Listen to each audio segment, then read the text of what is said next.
Hello and welcome back to my YouTube channel. Thanks for joining. In this video, I will answer all the questions I got from you in the last months about Sony's UWP-D series. So, first question is an easy one. What means UWP-D? Universal Wireless Package Digital. It's the fourth generation of this system, and the D is the digital part, the digital audio processing, which I explained in some other videos. Second question was how to distinguish this series. Yeah, it's a little bit complicated because the series is now 20 years old, so it has a long history, and it starts in 2001 and to 2008 with the UWC series. That was the first series, always ENG packages. 2008 to 2013 was the UWV series, and now we have since 2013 the UWP-D series, and since 2019 we have the fourth generation, which named Sony a new UWP-D series. But this is a little bit complicated, so new UWP-D series. I would say UWP-D is generation 3, and what we have since 2019 is generation 4. Third question, why this series have so many different names and products? Again, it's a history thing. There's a special way in Sony how to name products, and UWP-D series grows over the last 20 years, so we have different transmitters and receivers. In one way, easy to understand if you know the basics. Let's look on UTX-B40K21. Universal transmitter, body pack generation 4 in the frequency range 21 to 29. And this works for all the products we have in this range. So UTX-M40 is then the microphone, UTX-P40 is then the plug-on, and URX is then the receiver. And that's all you have to know. Now we're coming to one of the main questions, which I get nearly every week from external, but also from my internal colleagues. Is UWP-D and new UWP-D series compatible to each other? So is generation 3 and generation 4 compatible to each other? Yes, it is. Yes, yes, yes, yes, yes, it is. It is fully compatible. Hey, you! Coming to our next question here. Is DWX-Series and UWP-D series compatible to each other? No, it is not. You cannot mix UWP-D series with DWX-Series transmitters or receivers. Both series have complete different transmission schemes. DWX-Series is fully digital, and UWP-D series is a hybrid system which has a digital compounding but an analog transmission. So you cannot receive any data from the one or the other system if you mix it. I'm sorry. The next question is about the microphones. Which type of ECM microphones I could use on an UWP-D series transmitter? It's very simple. It's any ECM microphone you find on the Sony website or in the prices which has a BMP in the end of the name. So ECM1VBMP is the microphone which is always connected in the boxes of the D21 and the D26 packages and comes with every transmitter you buy. And it's this microphone here which has a BMP connector on the end, which is a black musician plug in Sony terms, and it's nothing else than the 3.5mm jack connector, which has a lock nut on top. And of course, if we talk about compatibility with other microphones, then we have the question, can you use microphones from third-party manufacturers on your UWP-D series radio mic? Of course you can, as long as they are compatible with the musician plug pin layout we have.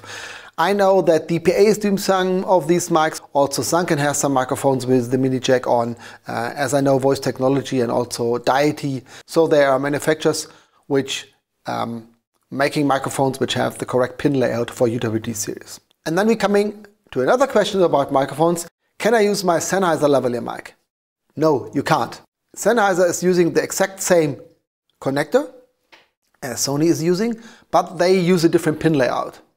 On the Sony layout, the tip has the signal, the ring is the plus 5 volt phantom power, and the rest is ground. And on Sennheiser, the tip is signal and phantom power, and the ring is the line input. If I remember correct, Sony shows the UWP-D series 1 year before Sennheiser shows the Evolution series. Sennheiser has decided to use the same connector, but a different pin layout. I'm sorry, if you like to use a Sennheiser lavalier mic with the mini jack, then you have to resolder the connector. I received the last time 2 questions about the M40 handheld. First is which type of capsule is used, and second, can I change it? The capsule type, which comes together with the UTX M40 handheld, is a dynamic cardioid type. Can you change it? Yes, you can. The mounting type which is used here is an industry standard, which is nothing else than a Shure mount. So all Shure compatible capsule will work. And of course you can get from Ambient in Munich different adapters. And with these adapters you can use also Neuman and Sennheiser microphones. So overall more than 50 capsules are compatible with the UTX M40, but also with the UTX M03 from generation 3. Coming to one of my favorite questions about the plug-on. Will the plug-on provide 48 volt phantom power? Yes. Generation 3 and generation 4, both plug-ons provide phantom power, so you can use any phantom powered mic with these XLR plug-on. Next question is about Sony radio mics on a non-Sony camcorder. Of course, the receiver provides an analog output and it has 2 cables in the box.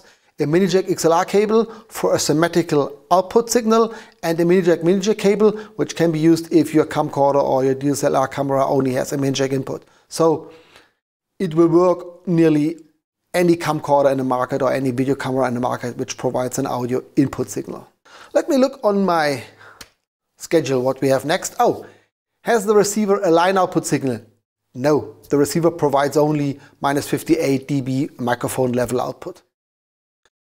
The next question is about the MI shoe and the audio signal quality. I got some complaints from customers about a little bit noisy signal if they're using the MI shoe for sending out the audio signal into the camcorder. Yes, that could be if your gain structure is not correct. You can change the output level on the receiver in ±12 dB maximum. Don't use this if you use the MI shoe. You boost the signal, but you also boost the noise of the signal. So this makes no sense. You also cannot change the gain in the camcorder or in the camera. This is fixed if you use the MI shoe, so this is grayed out, you can't use it. So the only chance you have is to higher your signal on the input side.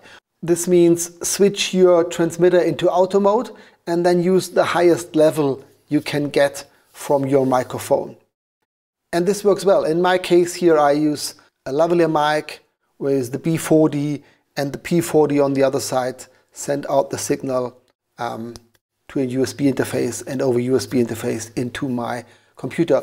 So this works well. I've checked it with some camcorders like the Alpha 7S and the Alpha 9 and it was working well. But if you change your gain structure in the wrong way, then it could happen the signal is a little bit noisier than you expect. Okay, we are close to 10 minutes. That's a bit longer than I expected for the FAQ video. If you have some more questions, write it down in the comment fields. If you like your video, thumbs up. If you don't like it, thumbs down. That's okay. If you like to have some more information about auto setup, auto gain, boost mode and things like this, then I recommend that you read the manual. That's perfect, but you also can have a look in the other videos I have in my YouTube channel where I explain these functions a little bit deeper. Thanks for watching, have a nice day, see you next time.